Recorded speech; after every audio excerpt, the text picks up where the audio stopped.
राधे राधे भक्तजनों, संकष्टी चतुर्थी की गणेश चतुर्थी की हार्दिक शुभकामनाएं। गणेश भगवान आपका सारा मनोकामना पूरा करे।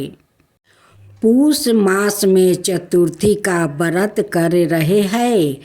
व्रत धारियों को दोनों हाथों में पुष्पा लेकर श्री गणेश जी का ध्यान तथा पूजन करने के पश्चात पूष गणेश चतुर्थी की यह कथा अवश्य ही पढ़ना अथवा सुनना चाहिए। संकष्टी गणेश चतुर्थी के दिन श्री गणेश के दर्शन और व्रत करने का बहुत महत्व है। पूष गणेश चौथ व्रत कथा के अनुसार एक समय रावण ने स्वर्ग के सभी देवताओं को जीत लिया। वो संध्या करते हुए बलि को पीछे से जाकर पकड़ लिया। वानर राज बलि रावण को अपने बगल में दबाकर किष्किंधा नगरी ले आया और अपने पुत्र अंगद को खेलने के लिए खिलौना की तैर से दिया। अंगद रावण को खिलौना समझकर रस्सी से बांधकर इधर उधर घूमते रहते थे। इससे रावण को बहुत कष्ट और दुख होता था। एक दिन रावण ने दुखी मन से अपने पितामह पुलस्त्य जी को याद किया। रावण की यह दशा देखकर पुलस्त्य ऋषि ने विचार किया, रावण की यह दशा क्यों हुई। उन्होंने मन ही मन सोचा, अभिमान हो जाने पर देव, मनुष्य, असुर सभी की यानी गति होती है। पुलस्त्य ऋषि ने रावण से पूछा कि तुमने मुझे क्यों याद किया है। रावण बोला, पितामह, मैं बहुत दुखी हूँ। यह नगरवासी मुझे धिक्कारते हैं और अब ही आप मेरी रक्षा करें। रावण की बात सुनकर पुलस्त्य जी बोले, रावण, तुम डरो नहीं, तुम इस बंधन से जल्द ही मुक्ति हो जाओगे। तुम विघ्न विनाशक श्री गणेश जी का व्रत करो। पूर्व काल में वृत्रासुर की हत्या से छुटकारा पाने के लिए इंद्रदेव ने भी इस व्रत को किया था। इसलिए तुम भी विघ्न विनायक श्री गणेश जी के इस व्रत को अवश्य करो। तब पिता की आज्ञा अनुसार रावण ने भक्ति पूर्वक इस व्रत को किया और बंधन रहित हो अपने राज्य को पूर्ण प्राप्ति किया। मान्यता अनुसार जो भी श्री गणेश भक्त पूष मास की संकष्टी चतुर्थी पर इस व्रत को श्रद्धा पूर्वक करते हैं, उन्हें सफलता अवश्य ही प्राप्ति होती है।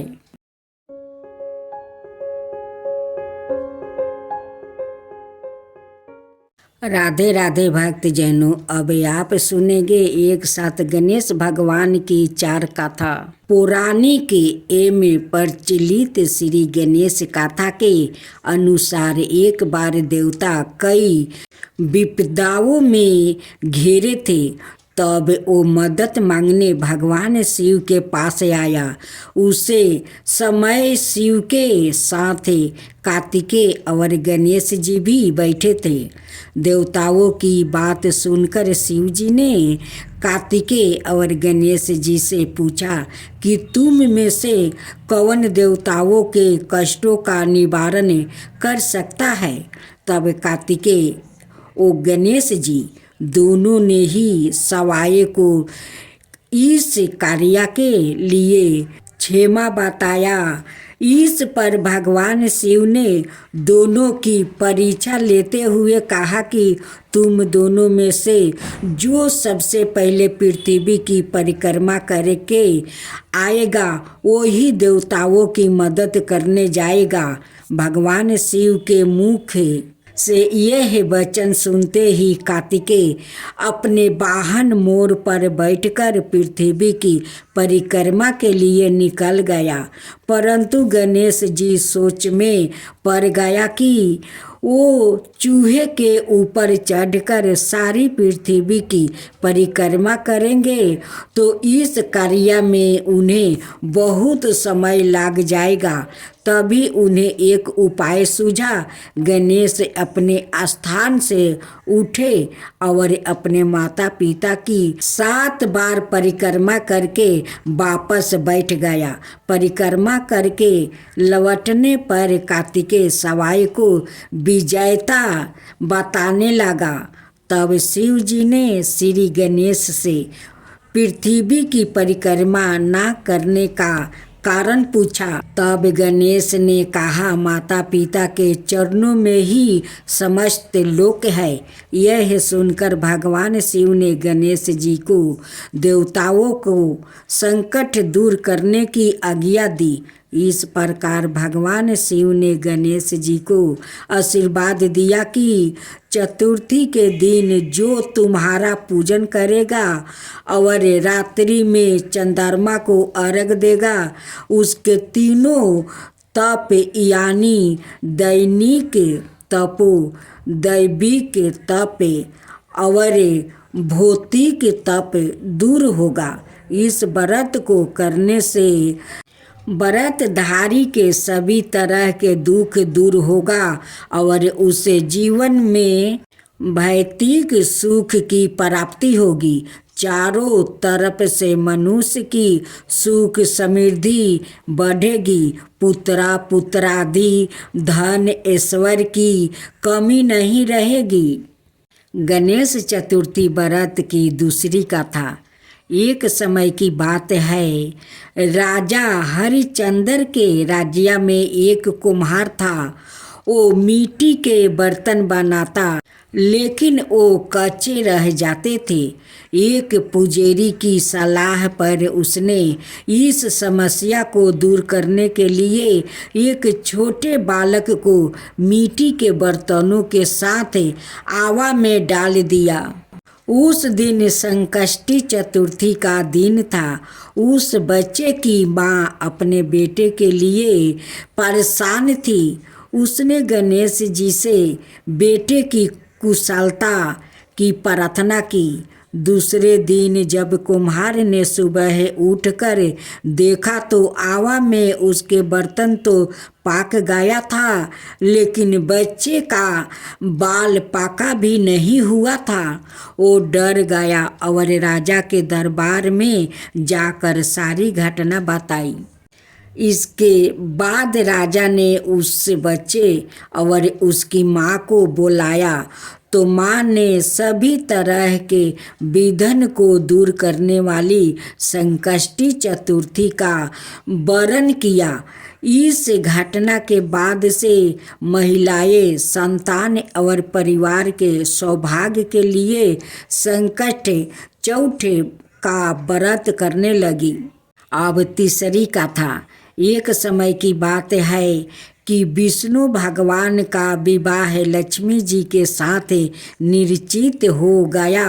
विवाह की तैयारी होने लगी। सभी देवताओं को निमंत्रित भेजा गया परंतु गणेश जी को निमंत्रित नहीं दिया।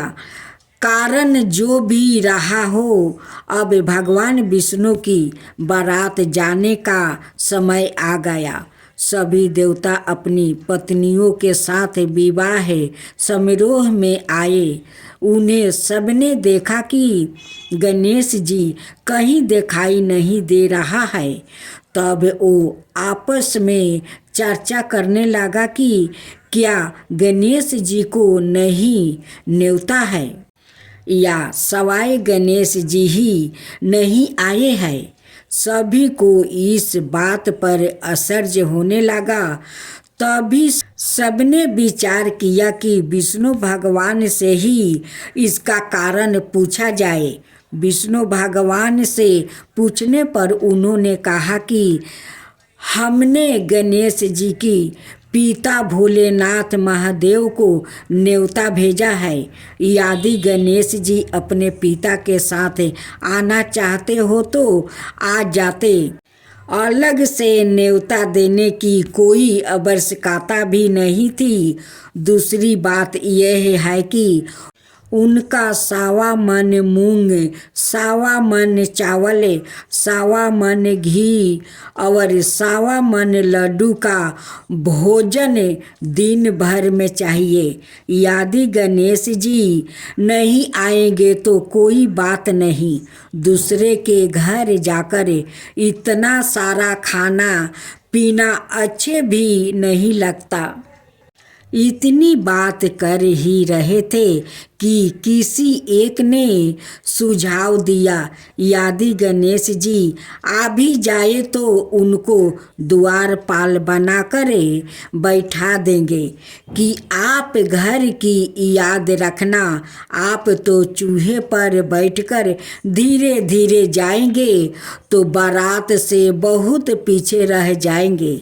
यह सुझाव भी सबको पसंद आ गया तो विष्णु भगवान ने भी अपनी सहमति दे दी। होना क्या था कि इतने में गणेश जी वहाँ आ पहुँचे और उन्हें समझा बुझा कर कि रखवाली करने बैठा दिया। बारात चल दी। तब नारद जी ने देखा कि गणेश जी तो दरवाजे पर ही बैठे हुए हैं, तो वो गणेश जी के पास गया और रुकने का कारण पूछा। गणेश जी कहने लगे कि विष्णु भगवान ने मेरा बहुत अपमान किया है। नारद जी ने कहा कि आप अपनी मूषक सेना को आगे भेज दे तो वो रास्ता खोद देगी, जिससे उनके वाहन धरती में धंस जाएंगे। तब आपको सम्मान पूर्वक बुलाना पड़ेगा। अब तो गणेश जी ने अपनी मूषक सेना जल्दी से आगे भेज दिया और सेना ने जमीन पोली कर दी। जब बारात वहाँ से निकली तो रथ के पहिया धरती में धंस गया। लाख कोशिश करे परंतु पहिया नहीं निकले। सभी ने अपने अपने उपाय किया परंतु पहिया तो नहीं निकले। बलिक जगह जगह से टूट गया। किसी की समझ में नहीं आ रहा था कि अब क्या किया जाए। तब तो नारद जी ने कहा, आप लोग ने गणेश जी का अपमान करके अच्छा नहीं किया। यदि उन्हें मना कर लाया जाए तो आपका कार्य सिद्ध हो सकता है और यह संकट टल सकता है। शंकर भगवान ने अपने दूत नंदी को भेजा और वो गणेश जी को लेकर आया। गणेश जी का आदर सम्मान के साथ पूजन किया। तब कहीं रथ के पहिया निकले। अब रथ के पहिए निकल गया परंतु वो टूट फूट गया तो उन्हें सुधार कौन करेगा। पास के खेत में खेती काम कर रहा था, उसे बुलाया गया। खेती अपना कार्य करने के पहले श्री गणेश से नमो कह कर गणेश जी की वंदन मन ही मन करने लगा। देखते ही देखते खेती ने सभी पहियों को ठीक कर दिया। तब खेती कहने लगा कि हे देवताओं, आपने सर्वप्रथम गणेश जी को नहीं मनाया होगा और ना ही उनकी पूजा की होगी, इसलिए तो आपके साथ यह संकट आया है। हम तो मूर्ख अज्ञानी है, फिर भी पहले गणेश जी को पूजते हैं, उनका ध्यान करते हैं। आप लोग तो देवगण हैं, फिर भी आप गणेश जी को कैसे भूल गया। अब आप लोग भगवान श्री गणेश जी की जय बोलकर जय तो आपके सब काम बन जाएंगे और कोई संकट भी नहीं आएगा। ऐसा कहते हुए बारात वहाँ से चल दी और विष्णु भगवान का लक्ष्मी जी के साथ विवाह संपन्न करा के सभी कुशल घर लौट आया। अब गणेश जी की चौथी कथा। श्री गणेश चतुर्थी व्रत की पौराणिक कथा के अनुसार एक बार भगवान शिव और माता पार्वती नर्मदा नदी के किनारे बैठे थे। वहाँ माता पार्वती ने भगवान शिव से समय व्यतीत करने के लिए चौपार खेलने को कहा। शिव चौपार खेलने के लिए तैयार हो गए, परंतु इस खेल में हार जीत का फैसला कौन करेगा, यह प्रश्न उनके समक्ष उठा तो भगवान शिव ने कुछ तिनके एकत्र कर उसका एक पुतला बनाकर उसकी प्राण प्रतिष्ठा कर दी और पुतले से कहा, बेटा, हम चौपार खेलना चाहते हैं, परंतु हमारी हार जीत का फैसला करने वाला कोई नहीं है, इसलिए तुम बताना कि हम दोनों में से कौन हारा और कौन जीता। उसके बाद भगवान शिव और माता पार्वती का चौपार खेल शुरू हो गया। यह खेल 3 बार खेला गया और संजोग से तीनों बार माता पार्वती ही जीत गई। खेल समाप्त होने के बाद बालक से हार जीत का फैसला करने के लिए कहा गया तो उसे बालक ने महादेव को विजय बताया। यह सुनकर माता पार्वती क्रोधित हो गई और क्रोध में उन्होंने बालक को लंगड़ा होने की कीचड़ में पड़े रहने का श्राप दे दिया। बालक ने माता पार्वती से माफ़ी मांगी और कहा कि यह मुझसे अज्ञानता वश ऐसा हुआ है, मैंने किसी दोष भाव से ऐसा नहीं किया है। बालक द्वारा क्षमा मांगने पर माता ने कहा, यह गणेश पूजन के लिए नाग कन्या आएगी, उनके कहे अनुसार तुम गणेश व्रत करो, ऐसा करने से तुम मुझे प्राप्ति करोगे। यह कहकर माता पार्वती शिव के साथ कैलाश पर्वत चली गई। 1 बरस के बाद उस स्थान पर नाग कन्या आई। तब नाग कन्याओं से श्री गणेश के व्रत की विधि मालूम करने पर उस बालक ने 21 दिन लगातार गणेश जी का व्रत किया। उसकी श्रद्धा से गणेश जी प्रसन्न हुए। उन्होंने बालक को मनोवांछित फल मांगने के लिए कहा। उस पर उस बालक ने कहा, हे विनायक, मुझ में इतनी शक्ति दीजिए कि मैं अपने पैरों से चलकर अपने माता पिता के साथ कैलाश पर्वत पर पहुंच सकूं और वो यह देख प्रसन्न हो। तब बालक को वरदान देकर श्री गणेश अंतर्ध्यान हो गया। इसके बाद वो बालक कैलाश पर्वत पर पहुंच गया और कैलाश पर्वत पर पहुंचने की अपनी गाथा उसने भगवान शिव को सुनाई। चौपार वाले दिन से माता पार्वती शिव जी से विमुख हो गई थी। अत देवी के रूस होने पर भगवान शिव ने भी बालक के बताया अनुसार 21 दिनों तक श्री गणेश का व्रत किया। इस व्रत के प्रभाव से माता पार्वती के मन में भगवान शिव के लिए जो नाराजगी थी वो समाप्त हो गई। तब यह व्रत विधि भगवान शंकर ने माता पार्वती को बताई। यह सुनकर माता पार्वती के मन में भी अपने पुत्र कार्तिकेय से मिलने की इच्छा जागृत हुई। तब माता पार्वती ने भी 21 दिन तक श्री गणेश का व्रत किया और दूब फूल और लड्डुओं से गणेश जी का पूजन अर्चना किया। व्रत के 21वां दिन कार्तिकेय सवाए माता पार्वती जी से आए मिलने। उस दिन से श्री गणेश चतुर्थी का यह व्रत समस्त मनोकामनाओं की पूर्ति करने वाला व्रत माना जाता है। इस व्रत को करने से मनुष्य के सारे कष्ट दूर होकर मनुष्य को समस्त सुख सुविधा प्राप्ति होती। जय गणेश जय गणेश जय गणेश देवा, माता जानकी पार्वती पिता महादेवा। जय गणेश जय गणेश जय गणेश देवा, एक दांत दयावंत चार भुजी धारी, मस्तक सिंदूर सोहे मूस की सवारी। जय गणेश जय गणेश जय गणेश देवा, माता जानकी पार्वती पिता महादेवा।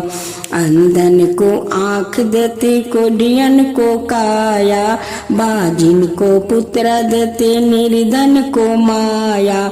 जय गणेश जय गणेश जय गणेश देवा, माता जानकी पार्वती पिता महादेवा। हार चढ़े फूल चढ़े और चढ़े मेवा, लड्डुअन का भोग लगे संत करे सेवा।